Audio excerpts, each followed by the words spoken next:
बदलापूर आणि वांगणी परिसरात पहाटेपासूनच विजांच्या कडकडाटासह जोरदार पाऊस बरसतोय।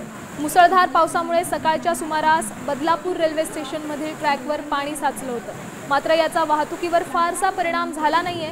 सध्या थोडा वेळ पाऊस आणि थोडा वेळ उसंत अशी पावसाची काहीशी स्थिती आहे। हवामान खात्याने दिलेल्या इशाऱ्याच्या पार्श्वभूमीवर प्रशासनाकडून नागरिकांना सतर्क राहण्याचं आवाहन देखील करण्यात आलंय।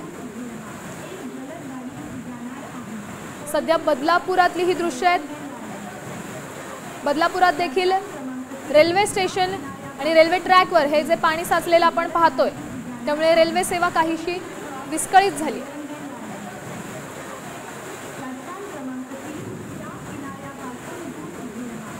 या संदर्भातली अधिकची माहिती देण्यासाठी आपले प्रतिनिधी मयुरेश कडव आपल्या सोबत जोडले गेले आहेत। सध्या बदलापुरातली काय स्थिती आहे?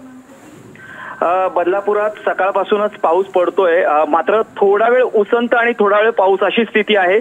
सकाळच्या सत्रात पाऊस जोरदार कोसळला, त्यामुळे बदलापूरच्या स्टेशनमध्ये ट्रॅकवर थोड्याफार प्रमाणात पाणी आलेलं होतं। मात्र त्या पाण्याचा योग्य वेळीच निचरा केला गेला, त्यामुळे मोठी वाहतूक कोंडी आपण जे म्हणतो वाहतुकीला ज्याचा फटका बसू शकला असता तो तेवढा फटका बसलेला नाही।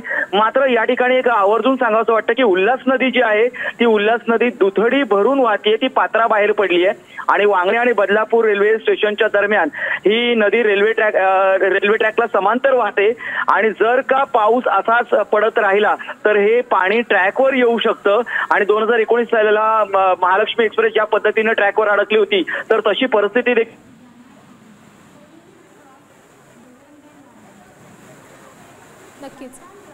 नक्कीच धन्यवाद मयुरेश दिलेल्या या सविस्तर माहितीसाठी। आपण पाहू शकतोय रेल्वे ट्रॅकवर पाणी साचलंय। बदलापुरातील ही दृश्य आहेत।